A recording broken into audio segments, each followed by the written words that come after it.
Syederolun viral video seorang istri yang disebut tertangkap selingkuh saat ditinggal suami sholat tarawih.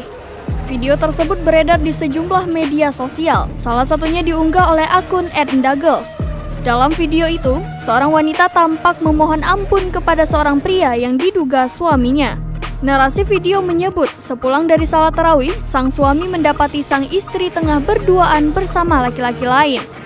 Masih dalam narasi video, kejadian itu disebut terjadi di Lok Sumawe, Aceh pada Sabtu 16 April 2022. Hingga berita ini ditulis, video tersebut sudah dibagikan 1.569 kali.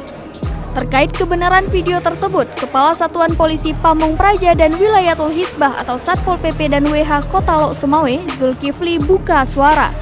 Zulkifli mengaku sudah mengetahui video yang viral itu. Meski demikian, pihaknya belum bisa memastikan apakah peristiwa yang terekam di video yang viral benar-benar terjadi di wilayahnya. Pasalnya, pihak Satpol PP dan WH belum menerima laporan resmi.